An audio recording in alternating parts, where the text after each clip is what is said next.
کہ قرآن کریم اس دنیا میں بسنے والے ہر انسان کی بے انتہا اور غیر معمولی ضرورت ہے۔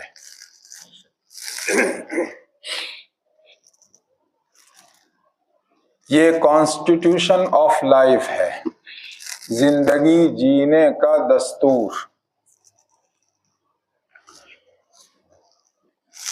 اس وجہ سے اس کی ایک ایک آیت مجھے اور آپ کو مخاطب بناتی ہے، مجھے اور آپ کو پکارتی ہے، اور رب تبارک و تعالیٰ کا پیغام اور میسیج ہمیں دیتی ہے۔ حقیقت یہ ہے کہ قرآن کریم اس کائنات کے بادشاہ اللہ رب العزت کی طرف سے ہم میں سے ہر ایک کے نام آیا ہوا ایک اہم ترین لیٹر ہے۔ رسالہ کہتے ہیں عربی میں لیٹر کو، اور رسول کہتے ہیں میسنجر کو۔ اللہ کی طرف سے اللہ کا پیغام رسول کے اوپر آتا ہے، اور رسول کی ذمہ داری ہے کہ وہ اللہ کے ہر بندے تک پہنچا دے۔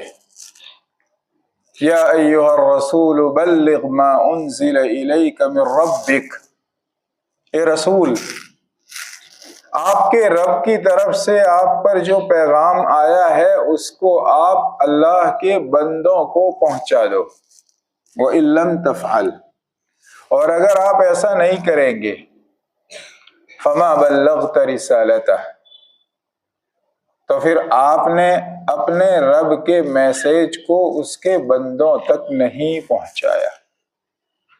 اس سے یہ معلوم ہوا کہ رسول جب چلے جائیں تو رسول کے نائبین، علماء کرام، ائمۃ الہدی، ہدایت پہنچانے والے امام، ہر بستی کے پاس ایسے ہونے چاہیے جو ان کو ان کے رب کا پیغام سیدھے سیدھے قرآن کریم سے فرسٹ ہینڈ لے کر ہم اور آپ تک پہنچائیں۔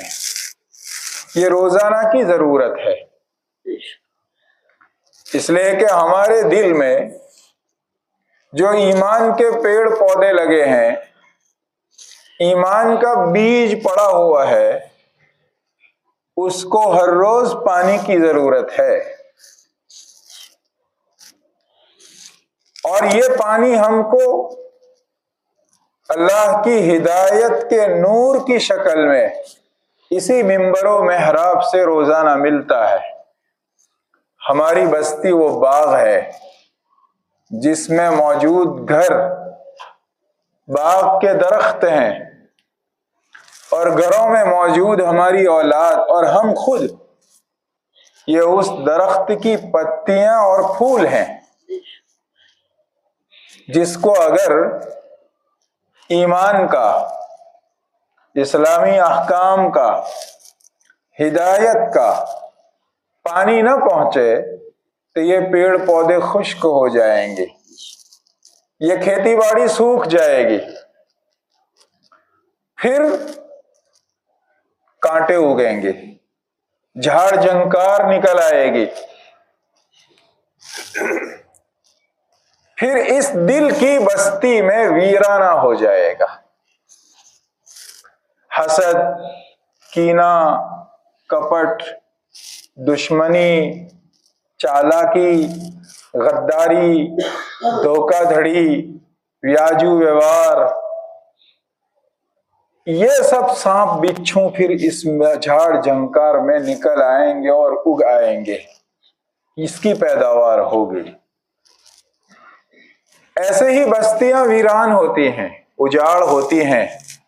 اس سے معلوم ہوا کہ ہم میں سے ہر ایک تک قرآن کا علم، قرآن کا نور، قرآن کی ہدایت، قرآن کی شفا اور قرآن کی غذا، قرآن کا مشروب پہنچنا چاہیے۔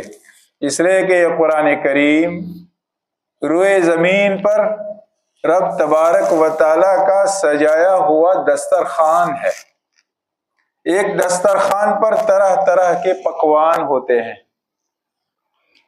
افطاری کے پکوان ابھی آدھ پون گھنٹے میں ہمارا انتظار کر رہے ہیں۔ کتنی طرح کی غذائیں اور رزق اللہ تبارک و تعالی ہمیں عطا فرماتے ہیں۔ ہر ایک کا رنگ الگ، ہر ایک کی شکل الگ، شیپ الگ، ہر ایک کا ذائقہ الگ اور رس الگ۔ ایسے قرآن کریم کی ہر سورت کی نوعیت الگ، اس کے پڑھنے کا لب و لہجہ اور ٹون الگ، اس میں دیے گئے اللہ کے احکام کی نوعیت الگ الگ ہوگی۔